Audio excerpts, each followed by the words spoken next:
चला तर हाय मैत्रिणींनो, श्री स्वामी समर्थ। कालच आपण गोण्या टाकल्या त्या बाजरीच्या वाळत आणि रविवारी आणि आज सोमवार पण आभाळ येते। आज वाळवायचे होते दिवसभर पण आभाळ येते मधून मधून। सकाळीच आपण मला सांगून गेलेत का गोण्या भरून घ्या म्हणून, कारण आभाळ पण येते, पावसाचं काही सांगता येत नाही आज। तर दाजी येतात आता गोण्या भरून घेण्यासाठी। आणि तुम्हाला म्हटलं तर मी औषधाच्या पुड्या टाकत असते त्याच्यात या औषधाच्या पुड्या आहेत। आता ही तुम्हाला नाव उलट दिसतंय, मी ज्यावेळेस नंतर परत टाकायच्या वेळेस दाखवीन तुम्हाला ते नाव वगैरे त्याच्यावर कोणत्या पुड्या आहेत त्या। आणि 7च पुड्या आणल्यात 7च गोण्या ठेवायच्यात घरी, आणि बाकीच्या पहिल्या 2-3 आहेत मागच्या वर्षीच्या। तर आणि बाकीच्या विकायच्यात तुम्ही म्हणताना ज्या विकायच्यात गोण्या त्याच्यात पण तुम्ही का पुड्या टाकत नाही दुसऱ्या द्यायच्या म्हणून का काय, पण तसं नाही। तर ह्या ज्या पुड्या आपण टाकतात ना, ज्यावेळेस आपल्याला धान्य साठवणूक करायचे ठेवायचे जास्ती दिवस 7-8 महिने, त्यावेळेस आपण या पुड्या टाकायच्या असतात। आणि जे विकायच्यात गोण्या जे विकत घेते ते लगेच ताबडतोब वापरणार असतात ते। त्याच्यात म्हणजे हे असतं ना दिलेलंच आहे पॉयझन म्हणून, पण आपल्याला त्याच्यापासून काही धोका नसतो। पण नवीन नवीन लगेच वापरायच्या नसतात ह्या गोण्या टाकल्यावर औषध, ते जे घेणार आहेत ते त्यांचा लगेच वापर होणार आहे त्या गोण्यांचा, त्याच्यामुळे त्याच्यात काही पुड्या टाकायच्या नाहीत। ज्यावेळेस साठवणुकीसाठी असतात त्यावेळेस त्या पुड्या टाकायच्या असतात आणि जेणेकरून त्यांना त्रास नाही झाला पाहिजे आपल्यापासून काही आपण पुड्या टाकल्यात म्हणून। आम्हाला एकदा असाच त्रास झाला होता, केडगावमध्ये होतो तेव्हा। त्यावेळेस भरपूर धान्य झालं होतं, जवळजवळ 40 गोण्या असतात, त्या 40 गोण्यामध्ये अशा 40 पुड्या टाकल्या त्या, प्रत्येकाच्यात एक एक टाकली ती पुडी। आणि 2 दिवस आम्ही काय केलं होतं, दिवसभर तर दारा खिडक्या उघड्या असायच्या पण रात्रीच्याला आम्ही लावून घ्यायचो ना। तर त्यावेळेस गॅस झाला होता घरामध्ये, पूर्ण गॅस साठला होता। आणि एक दिवस रात्रभर झोपच नाही, म्हणजे उलटी होत होते, सारख्या उलट्या होत होत्या, त्याचा त्रास व्हायला लागला। आता लहान मुलांना तर नाही झाला भैयाला दिदीला, कारण लहान मुलांची प्रतिकारशक्ती जास्त असती। आम्हाला दोघांना जाणवलं पाहते, रात्रभर उलट्या होत्या त्या। पाट लक्षात आलं, मी म्हणलं काय झालं असं बरं, म्हणलं काही कळानं म्हणलं। तर त्यांच्या लक्षात ते म्हटले का नाही गोण्यांमुळे झालं असं, म्हणजे गॅस होतो त्याच्यात आणि त्याचा त्रास झालाय आपल्याला। आणि सकाळी 7 वाजता भैयाला पण त्रास व्हायला लागला तसा, पण रात्रभर त्यांना काही झालं नाही। लहान मुलांना प्रतिकारशक्ती असते भरपूर, तसं मोठ्या माणसाला नसतं, आपण म्हणतो तसं नसतं। ही जी पुडी फोडली ना ती पुडी याच्यात टाकायची अर्धी गुणी भरली का ती पुडी टाकायची त्याच्यात। हे या पुडीतून काढली बाहेर आणि ही अशी पुडी दिसते, आणि ती पुडी टाकायची याच्यात। अर्धी गुणी भरली मग त्यात टाकून दिलं। आता अजून धान्य बसन मग वर्षभर 2 वर्ष म्हणलं तरी धान्य खराब होत नाही ते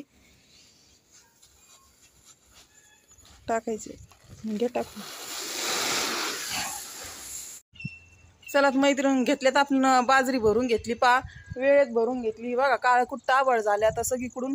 आपण सकाळी सांगितलंच होतं का पाऊस येणार आहे बघ तू, गोण्या भरून घेते सगळ्या।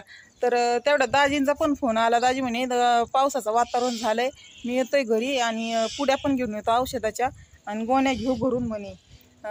ते जे घोडे फिरतात ना ते संकेत असतं पावसाचा का पाऊस येईल म्हणून। काल भरपूर ऊन पडलं होतं आणि मग आज पावसाचं वातावरण झालं। इथे बघा थप्पी मारली गोण्यांची सगळी। या जायला यायला होती अडचण आता तिथं थोडीशी, कारण की ना आपल्या ताडपत्री ते सगळं मी घडी घालून ठेवलं दाजीनी मी आत्ताच। आणि खाली ठेवणार होते गोण्या, पण आता त्याच्यात काय झालं, एक 2-3 वर्षापूर्वीची गुणी असं एक गव्हाची ती चुकून राहून गेली आमच्याकडून। आणि त्याला आता सोनकिडे झाले, 3 वर्ष नाही राहू शकत, जरी आपण पुडी टाकली ना तरी नाही राहू शकत। वेळेतच खाल्लं पाहिजे, संपवलं पाहिजे ते धान्य। तर एक गुणी राहिली, ती गुणी आम्ही आता रूममध्ये बाजूला ठेवली आणि त्याला थोडे सोनकिडे भात झाल्यासारखं झालं। सोनकिडे नाही म्हणता येते, भास म्हणते त्याला, तर ते भात झालेला आहे। तर बघ ती ठेवली गुणी आम्ही बाजूला, आणि आता एवढं पावसाचं एकदा वातावरण गेलं का ती गुणी पण वरती आणून टाकणारी। काही म्हणते याच्यासोबतच टाकलं असतं तर वाळून गेलं असतं, पण तसं नसतं झालं। त्यातली बास याच्यात आली असती म्हणून ते आम्ही टाकलं नाही सोबत। मग ती सेपरेट एक दिवस वरती टाकणार आहे, ते बी लक्ष ठेवून राहावं लागेल, कारण जी बास बाहेर पडन ती लगेच भरून घ्यायची, कारण की ह्या गोण्यांकडे आली नाही पाहिजे इकडं वरतीच, नाही तर मग खाली टाकून घेऊ। खाली मग कुठं जाणार नाही, वरती टाकलेलं नाही योग्य राहणार, तर खालीच टाकून घेऊ तेवढी एक गुणी। नंतर मग परत ही पण गोण्या सगळ्या खाली घेऊन जाता येईल, कारण थप्पी आपली खाली मोठी आणि इथं जायला यायला पण अडचण होती। परत पावसाचं पाणी लागण्याची भीती राहील, इथं जरी लोखंडी दरवाजा असला ना तर पावसाचं पाणी लागन। इथं पावसाचं पाणी लागतंय तिथून येतं ना, असं जर तिरपा पाऊस असेल तर म्हणून तिथं गोणी बांधलेली पावसाळ्यातच बांधते फक्त मी, बाकी मग नाही बांधत. चला तर मग सांगितलंय तुम्हाला आता का गव्हाच्या बाजरीच्या गोण्यांमध्ये आणि गव्हाच्या गोण्यांमध्ये पण आम्ही पुढे टाकत असतो.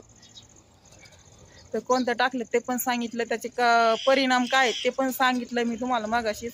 का खिडकी आता ही खिडकी व दरवाजा उघडा ठेवावा लागेल आम्हाला 2 दिवस तरी. खिडकीच ठेवू, दरवाजा नाही, खिडकी उघडी ठेवू आता 2 दिवस, कारण की त्याचा वास भरपूर येतो, गॅस होतो त्याचा सगळा. आणि तो आम्ही नेमकेच हॉलमध्ये झोपत असल्यामुळं वास पटकन आम्हाला येईल तिथं. तर मग काहीतरी करावं लागेल त्यासाठी.